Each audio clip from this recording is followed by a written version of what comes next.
नमस्कार दोस्तों, मेरा नाम प्रणव मिश्रा है और आपका मेरे YouTube channel of beat Gurukul पे स्वागत है। तो सबसे पहले मैं आप लोगों को ये बताना चाहूंगा, ये जो टी शर्ट है वो मेरे फ्रेंड देव और अभिषेक ने मुझे गिफ्ट करी थी। So thank you for this gift. तो बढ़ते हैं अब हम लोग अपनी टॉपिक की तरफ। तो आज के वीडियो का टॉपिक होगा क्लाइमेट चेंज। तो बेसिकली सबसे पहले हम लोग जानते हैं कि ग्रीन हाउस इफेक्ट होता क्या है। तो हमारे एटमॉस्फेयर में जो गैसेज होती हैं, जैसे कि CFCs हो गई, कार्बन डाइऑक्साइड हो गया, मीथेन हो गया, तो ये सारी गैसेस हमारे सनलाइट को इन तो कर लेती हैं लेकिन बाहर नहीं आने देती।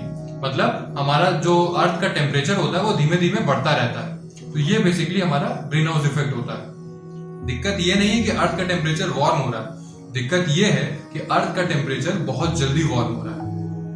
हमारी एक्टिविटीज जैसे कि burning of fossil fuels has nearly risen the temperature of Earth more than third since the Industrial Revolution. UN ने यह भी कहा है कि हमारी अर्थ 1 डिग्री हॉटर है as compared to pre-industrial times. UN ने यह भी कहा है कि हमारी अर्थ 1.5 डिग्री वार्मर होती है एंड ऑफ सेंचुरी तक, तो भी ठीक है। लेकिन प्रॉब्लम कहाँ है? प्रॉब्लम ये है कि हमारी स्पीड, जिस स्पीड से अर्थ वार्म हो रही है, वो दिक्कत पैदा कर रही है। क्योंकि हमारी अर्थ 1.5 डिग्री वार्मर हो जाएगी कुछ ही आने वाले 10 सालों में। तो हमें अपने स्पीड को किसी भी तरह कंट्रोल करना होगा। अगर हमने कुछ नहीं किया तो हम लोग नेचुरल कैलेमिटीज फेस करना शुरू कर देंगे। फेस करना क्या शुरू कर देंगे? हम लोगों ने फेस करना शुरू कर दिया है। जैसे कि carbon dioxide levels in the atmosphere are at their highest over the past 6,50,000 years. Arctic sea ice extent has nearly 13.0 per decade or since 1979. Satellites data show that the polar ice sheets are melting and global average sea level has nearly risen 7 degrees over the past 100 years.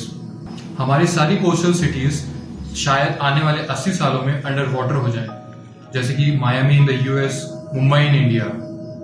Climate change ने हमारी physical health को भी direct effect किया है, क्योंकि जब भी अर्थ का टेम्परेचर बढ़ता है तो स्मॉग कंटेंट इंक्रीज होता है। तो smog contains ozone particles which increases on increasing the earth temperature. तो higher smog content can cause health related issues like lung cancer, skin diseases, heart disease etcetera. तो यार देखो, मेरा काम था आप सभी लोगों को क्लाइमेट चेंज के बारे में अवेयर कराया, जो कि मैंने कराया, और मेरा ही ये ड्यूटी बनती है कि आप सभी लोगों को इसके बारे में पॉसिबल सॉल्यूशंस देना, जो कि मैं आप लोगों को दूंगा। बचपन की किताबों में जो हम लोगों ने पढ़ा था 4R का मतलब, वो आज सही मायनों में उसका मतलब समझ में आ रहा है। यानी कि reduce, reuse, recycle and rethink. Reduce यानी अपने वेस्ट को कम करना, रीयूज यानी अपने वेस्ट को दोबारा से उस चीज को यूज करना, एंड रिसाइकल यानी कि कुछ चीज को फेंकने से अच्छा है उसको दोबारा किसी नए प्रोडक्ट में कन्वर्ट करना। रीथिंक यानी कि अपने एक्शंस पे विचार करना कि कैसे हम अर्थ को कम हार्म कर सकते हैं। We can also slow down the rate by replacing fossil fuels with renewable sources of energy like wind energy, solar energy etcetera. In climate warming gases, methane is also there around 1%, and this 1% of methane can cause more warming over the next 10 years as compared to CO2, and this methane comes from mainly livestock, waste and fossil fuels. सवाल ये आता है कि हम methane को control कैसे करेंगे।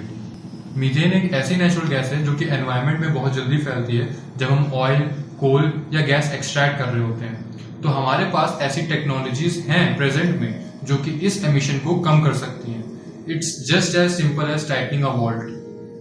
Methane is also produce from waste.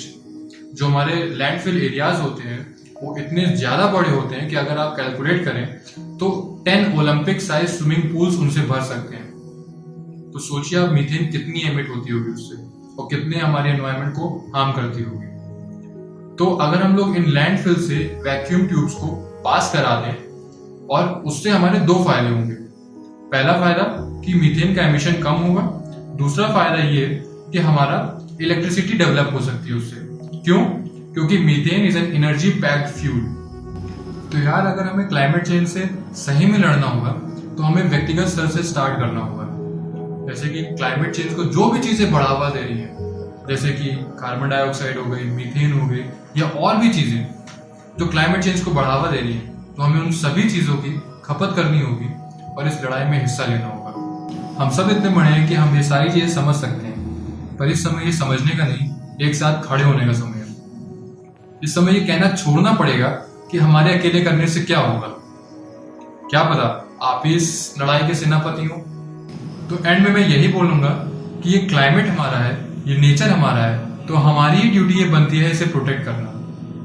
तो अगर मेरी ये वीडियो आपको अच्छी लगी हो तो इसे लाइक करें, शेयर करें और सब्सक्राइब करें। So this is Pranav Mishra signing off. See you in the next video. Till then, be happy, be safe and help others. Thank you.